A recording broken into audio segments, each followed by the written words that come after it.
So you want to be the first to know, why is it hurting buyers waiting right now if they're thinking about making a change in real estate?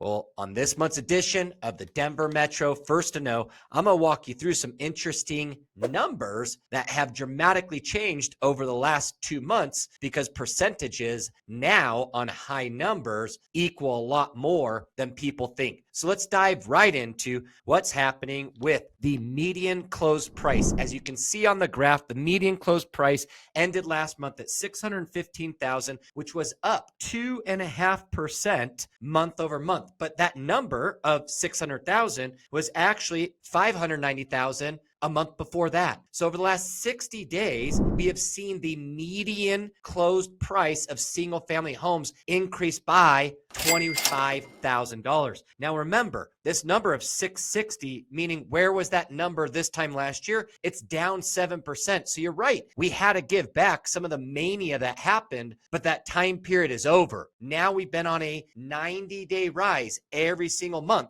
on increased median closed price and or appreciation in home values. So for anybody who is waiting, don't continue to wait because each month that number is only increasing. So what's happening with condos then? Well, as you can look at the median closed price with the condo of $405,000, which is up 1.3% month over month. And guess what? The month before was up another 1.3%. That number was $395,000. So the overall increase in the average condo has also gone up $10,000.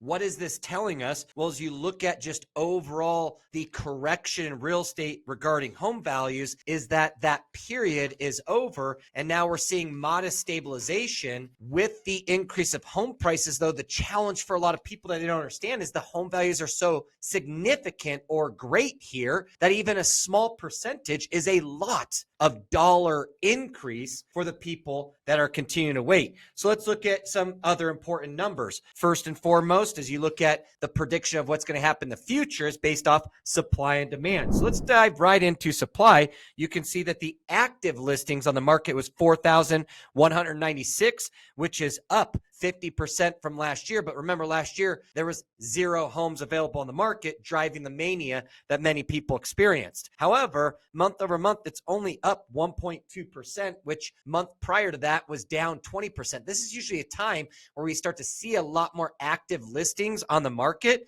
So that number of 1% is a very, very minimal amount of active listings available. So the supply we've been waiting for is just not there. The new listings, as you can see, of 4,921, it's a significant jump because it's spring. A lot of people start selling, but look at those numbers from 2023 to 2022 to 2021 to 2020 is that dark blue is significantly less than any of the prior 3 years, meaning that less inventories come in the market. So until we start to see that number dramatically increase, which nobody is predicting, is we can also forecast that there's going to be very minimal amount of supply coming. There's minimal supply available. As you can see, last year, we're down 15%. Now, as we start looking at what does that mean is, well, we have to continue to look at demand. And yes, there's demand in the market. And how do we track demand is the pending listings. So as you can see here, the pending listings for the month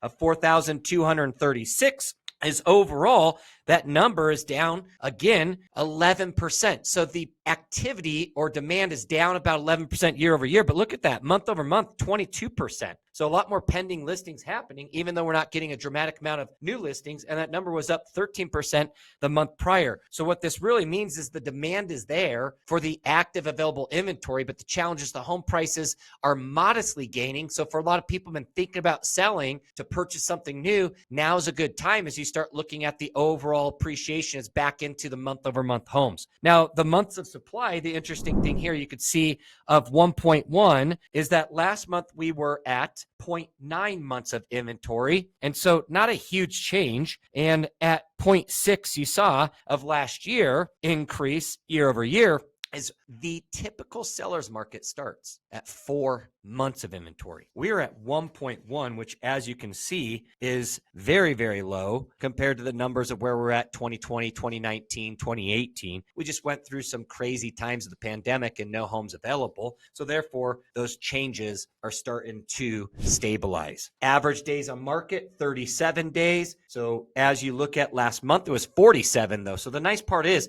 the homes are selling faster, but don't expect them to sell immediately. All right. About 13 to 20% of homes get an immediate contract. That means it's only one out of every five. And a lot of those is based off condition and pricing, meaning that they're priced a little bit more competitively for the demand that's out there. Obviously, there's other factors that go into it working with a market expert. But as you look at the closed price list price of 99.8, that's actually up 1% from 98.9.